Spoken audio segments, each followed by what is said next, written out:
I'm recording a YouTube also here, so I want to get rid of that. Okay. Uh, Yesterday, well, I have a bunch of disclaimers. I have to share a bunch of disclaimers. Yesterday, I posted that I was going to be doing two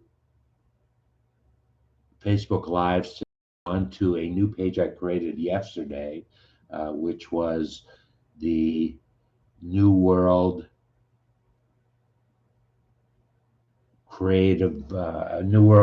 Institute for Creative Marketing Sales. I created that Facebook group yesterday, and I was going to post on it, but as I went there today to see what had happened overnight, I'm not quite sure what I need to post over there. But one thing they wanted me to do, and this is what I wanted to share with anybody who might be watching this video, that Facebook wanted me to invite all of my friends to join this new group that I created. And yeah, from a marketing and sales perspective, I thought that was a pretty good idea. However, it was very presumptuous of me to assume that you might want to join this group, be a part of this community. And so, what I'm going to say, I rejected Facebook's desire for me to send an invite out to all of my friends. I didn't want to necessarily do that to my friends, but if you want to, well, the group is going to be purely about the institute, and I will be posting. I'll probably post live videos to that group on a daily basis, but everything will be marketing and sales theme. I'll share a lot of case studies of the last 50 years. Actually, I'll share a lot of case studies of the last 50 years of things that happened and why I chose to pursue those things and what was the end result of the marketing sales concept. So we'll be doing a lot of that. So if you're interested in that, somehow let me know and I will invite you. Or I don't know, I'm not that familiar with Facebook groups to know if you are being informed that I started a group and asking you if you want to join. I don't know about that because I've never followed something like that from beginning to end. So if you want to hear some uh, marketing sales projects, concepts, uh, good things that happen, not so good things that happen over the years, that will be the videos that I will be posting in that group. So let me know if you want to be a part of that group. So uh, uh,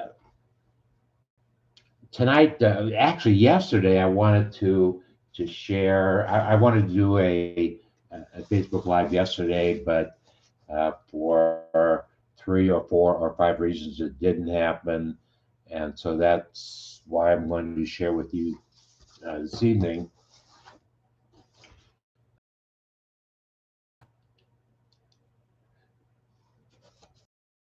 This thing that oh my goodness, Facebook's asking me to do all these things. Up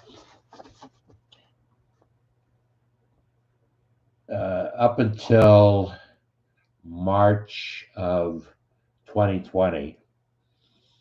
I'm a cardiovascular trainer and uh, senior exercise facilitator for 15 years up until March of 2020. And then because of the pandemic, I got laid off and da da da da. I started a website, uh, David's Baby Boomer Bootcamp.com. So if you want to, if you're interested in a baby boomer boot camp, go to that site. But themes that I wanted to share because they are very, very important to seniors who are thinking about doing exercise, whatever it might be. I found out in the last 20 years when I started taking exercise seriously that we do things because other folks tell us we should be doing them.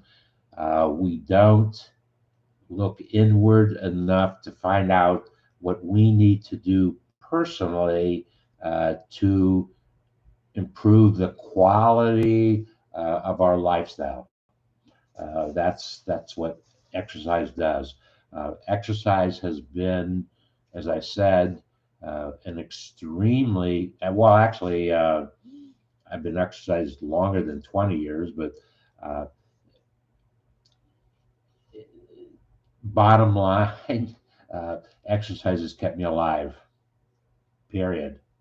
Uh, all the various challenges, the fact that I exercise and try to train my body, my body to do the things that it needed to do. Uh, it, the things have worked, and uh, it's very important. There's actually an interesting dynamic going on with all of exercise right now. Suddenly, and I've been talking about it for years, but suddenly I'm hearing trainers saying that you only need to exercise 20 minutes a day. And I find that kind of interesting because I've been saying that for a long time, particularly for seniors. Seniors are different than uh, the folks who our children, our grandchildren, our great grandchildren. The things are different, and it's interesting that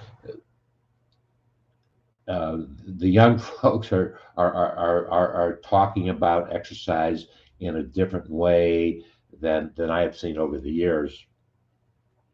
Uh, the most important thing, and this is the thing that isn't emphasized enough, is that we can share and show you, and this will do this and that and whatever. But the most important thing is to understand what you need for yourself to improve your quality of life, to take you to the next level, to give you 10 more years of living, whatever the objective might be. Generally speaking, exercise trainers, facilitators, instructors uh, don't spend enough time sharing with you the importance of here's what we think you should be doing for whatever the reason, and you decide how you can do that based upon the things that you've been doing all your life.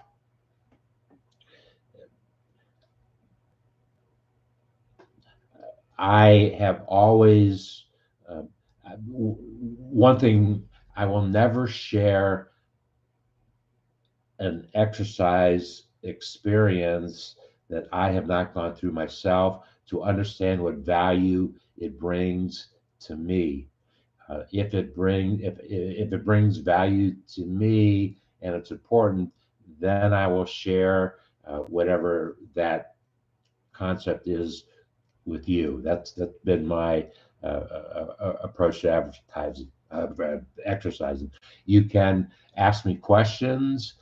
I'm more than happy to answer any kind of personal concerns that you have. But to,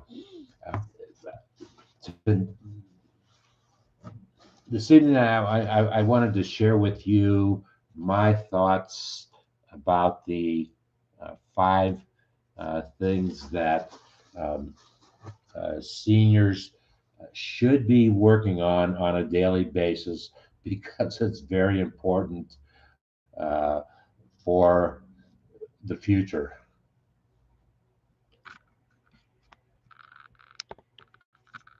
I just noticed that the did not have enough light, so I don't know how that's going to work. Probably won't work all that well. So, um, I have five objectives. Actually, they are not, well, they kind of are listed in priority order. The most important one being number one, and the next most important one being number five, and two, three, and four working into it. But here we go. Most important thing that you need to be thinking about is your cardiovascular strength. Uh, what is it that you can do to improve that? One thing that exercise instructors, and I've seen this over the years, I've seen the last 20 years, uh, don't necessarily do is share information about how important it is for you to not only elevate your heart rate to whatever maximum level you can do that, but also to be able to drop your heart rate. How quickly does your heart rate drop? Because that, how quickly you drop your heart rate tells you the strength of your heart muscles. And so that has been the focus of the exercise experiences that I've been having and sharing and doing in the last, well, since 2009, when my heart muscles were very, very, very weak. But in the years following, because of a cardiovascular exercise that I developed, they doubled in strength in a period of 7, 8 years. My heart muscles actually doubled in strength based upon um, uh, echocardiograms that I have taken, which gives you values, ejection rates, heart rates. If you want more information, cardiovascular strength, the most important thing. There are things that every day you do certain things that maintain and maybe enhance your cardiovascular strength. The more you do, the more enhancement that you get. Uh, when you uh, do, well, I suggest the best thing that baby boomers can do is dance. Dance. When you hear some music, you hear on the television or whatever it is, move, get it moving. And the more body parts that you can move, the higher you will elevate your heart rate. When that particular song is done, then stop and see how quickly you can drop your heart rate, because that in essence tells you how strong your heart muscles are. So uh, You want to pay attention to elevating your heart rate to whatever rate you're. Listen to your body. You'll get to a rate in your body will say, that's all you can do, don't do any more. So stop, listen to your body. When you're working your muscles, you will feel uh, lactic acid building up in your muscles. So when it gets to a point that is so painful, stop. You've got yourself to the limit. When you can feel the lactic acid, or you take your heart rate to a level that it's hard to breathe. So stop. Don't make it hard to breathe. What is that bird? Oh my goodness. I have birds flying around there. So cardiovascular strength. Um, I'm going to jump to number 5. Skeletal alignment. As we get older, skeletal alignment is second in priority to cardiovascular strength. If you don't have the cardiovascular strength, it won't matter what alignment you have. But uh, as arthritis sets in, I said to folks, I make this statement often.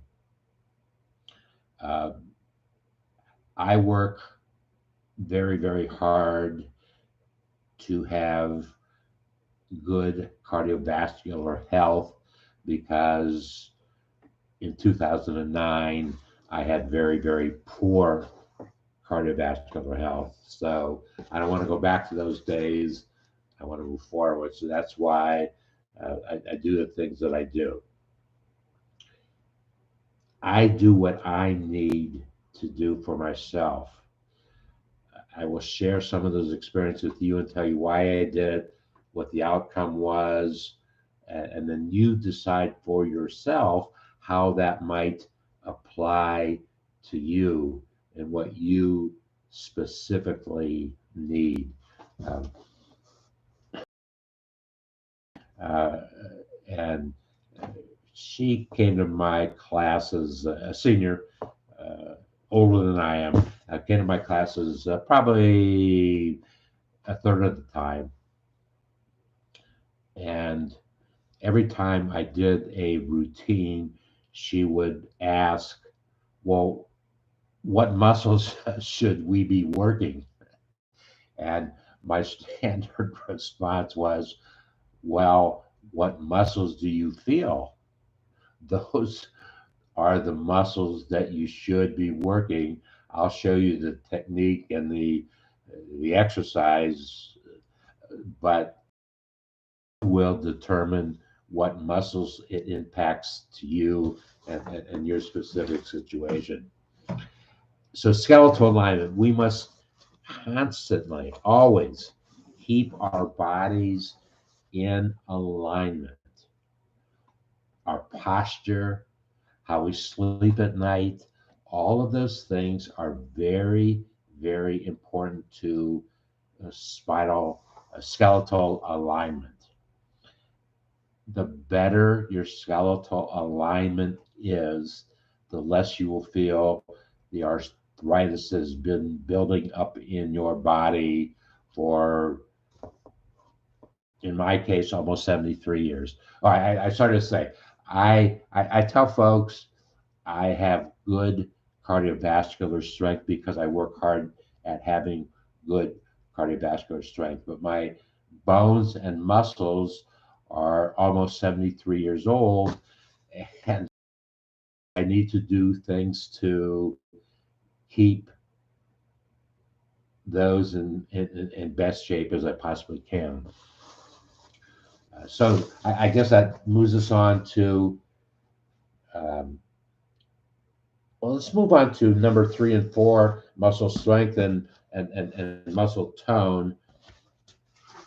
Uh, you will achieve muscle strength and muscle tone whenever you do resistance training. And if you follow me, I've shown you resistance training. Well, you can go to David's Baby Boomer Boot Camp and see resistance training, but it's a band and it's in the other room, so I'm not going to worry about it right now. But I found a very, very good uh, band, but it also allowed me to do a bunch of things. And the next time I will, well, I brought the band out before, but I'll bring it out again. It is absolutely uh, an investment that baby boomers should be thinking about because I'll show you if you haven't seen it before. It does all kinds of things, and you do it at your own pace. You do it so you increase the resistance based upon your ability to increase the resistance. Getting to acid is building up, and once you start feeling the lactic acid building up, stop, drop down. You've done a good job if you can get to that level when you can do it. Okay, so muscle strength and muscle tone. Um, as you work on your muscle strength, working with the tool that I have, you will be working on tone at the same time. But you need a tone, you need a resistance band, and I'll show you that sometime soon. Well, you can go, as I said, you can go to davidsbabyboomerbootcamp.com and see it now. So here we go to balance. Once you've achieved your cardiovascular strength, once you have done what you need to do for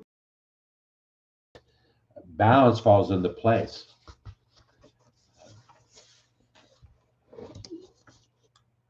The primary reason that seniors showed up in emergency rooms were issues of balance.